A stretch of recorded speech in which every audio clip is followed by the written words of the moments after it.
तो नमस्ते दोस्तों, स्वागत है आपका मेरे आज के नए व्लॉग में। आप लोगों को नवरात्रि की ढेर सारी शुभकामनाएं। माता रानी आप सभी की सारी विशेष पूरी करे और साथ में मेरी भी। और मेरी विश ये है कि आप लोग मेरी वीडियो ज़्यादा से ज़्यादा देखो और लाइक करो। तो चलिए आज के टॉपिक में पढ़ते हैं। तो चलिए बताती हूँ कि आज हुआ क्या। मैं डिनर बना रही थी और मेरी पीहू अचानक आकर बोलने लगी कि मुझे दुर्गा माँ बनना है। तो फिर मैंने भी सोचा, अरे कॉस्ट्यूम तो कुछ है नहीं, चलो कुछ जुगाड़ लगाते हैं और बेटी की ये इच्छा पूरी करते हैं। तो देखिए जितना सारा सब कुछ था मेरे पास, सारा कुछ निकाल कर मैंने फैला कर बैठ गई। और जैसे मेरे को आता था मैंने अपनी पूरी कोशिश से उसको मेकअप किया और उसको तैयार किए, दुर्गा माँ बनाया। तो अभी यहाँ पर देखिए मैं यहाँ पर उसके लिए बना रही थी, थर्ड आइज़ ड्रॉ कर रही थी। इससे पहले, आज से पहले मैंने ये कभी नहीं किया है, मैंने पहली बार किया। और बस ऐसे ही थोड़ा सा सबको पहन लगाए हुए, ड्रॉ किए हुए। आजकल बहुत रील्स चल रही है ना माता का थर्ड आइज़ वाला, सब लोग मेकअप लगाकर रील्स बना रहे हैं। तो बस उन्हीं लोगों को देखा था, तो उसी से मैंने देखकर कुछ बनाने की कोशिश की। और कैसा बनेगा ये आप लोग पूरा पूरा देखकर लास्ट में बताना कि दुर्गा माँ की जो थर्ड आइज़ मैंने बनाई थी वो कैसी बनी। तो यहाँ पर पहले मैंने ब्राउन कलर के क्या बोलना चाहिए, लिप लाइनर से इसको आउटलाइन दिया था। आज सारा कुछ पीहू का मेकअप तो ओरिजिनल था, लेकिन जो उसके ज्वेलरीज थे सारा कुछ जुगाड़ वाला था। मैंने, मेरे पास जो जो ज्वेलरीज थी सब कुछ कहीं से कुछ कुछ करके उसको पूरा मैंने उसको पहनाया हुआ था। और यहाँ पर देखो मैं आईज़ अभी बना ही रही थी और ये मैडम जी कुछ बातें कर रही थी। और मैं पीहू को बोली थी, बेटा बातें मत करो वरना मेकअप ख़राब हो जाएगा। मेकअप ख़राब हो जाएगा का मतलब ये था मेरे बोलने का कि जो मैं आई बना रही थी, तीसरी आँख बना रही थी दुर्गा माँ का, उसके लिए एकदम शांति से बैठना होता है, हिलाना नहीं होता है। और अगर हिल गया तो सारा कुछ ख़राब हो जाता और फिर से बनाना पड़ता। इसलिए मैं पीहू को बोली थी कि हिलाओ मत और बोलो भी मत। पर ये मेरी मैडम कहाँ मानने से रही।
आप देख सकते हैं यहाँ पर मैं सब माला वाला खोज कर निकाल कर जुगाड़ कर रही थी। सारा कुछ जितना कुछ हो सकता था मैंने अपने सारे सामान को निकाला हुआ था।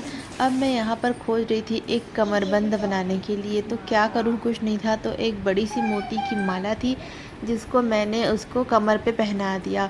वैसे तो एक नेकलेस को पहनाने का सोचा था जो काफ़ी कमरबंद जैसा दिखता है, लंबा सा, पर फिर उसको खोलती तो वो ख़राब हो जाता, इसलिए मैंने इसको जो लंबी सी माला थी उसको मैंने पीहू को कमर में बांध कर पहना दिया। और बाकी सारा कुछ देखो कितना सारा फैला हुआ है, सब लाल वाली चुन्नी पहनना बाकी है, कानों में पहनाना बाकी है। और इसकी बैंगल्स तो इतनी बड़ी बड़ी है कि हाथ से ही बाहर आ रही थी, क्योंकि ये इसकी नहीं मेरी चूड़ियाँ हैं रेड वाली।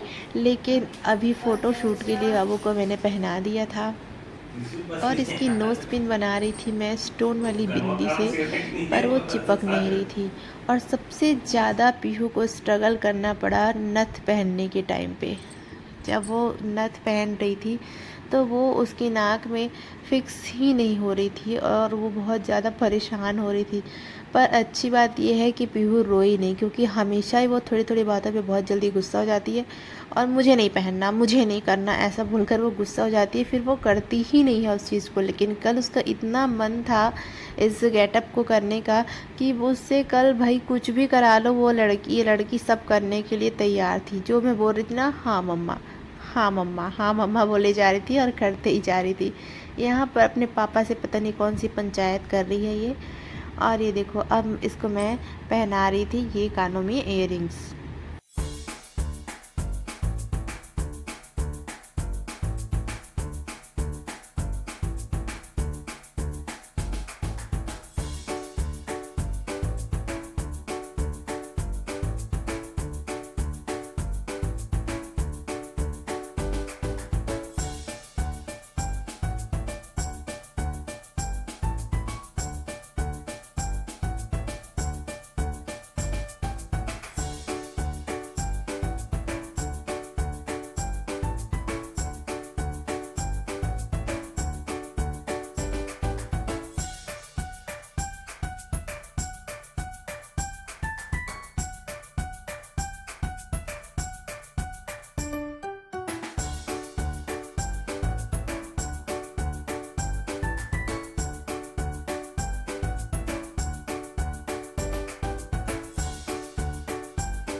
ये रहा पीहू का फाइनल लुक। पीहू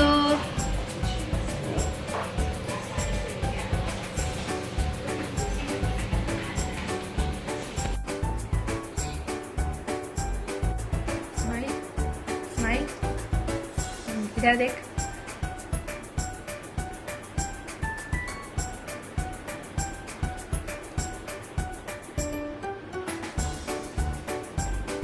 मेरी प्यारी सी गुड़िया के लिए एक लाइक जरूर करना। मिलते हैं अगले वीडियो में, तब तक के लिए।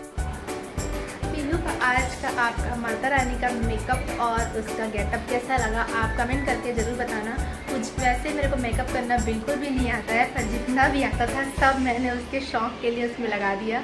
तो आप लोग बताना कि वो कैसी लग रही है माता रानी बनकर। और ये देखिए यहाँ पर हमने अपना जो सेटअप बनाया हुआ था माता रानी वाला, आप इंस्टाग्राम में और फेसबुक में भी रील्स आएंगी, आप प्लीज़ देखना और मेरी बेटी को खूब सारा प्यार देना। तब तक के लिए थैंक यू।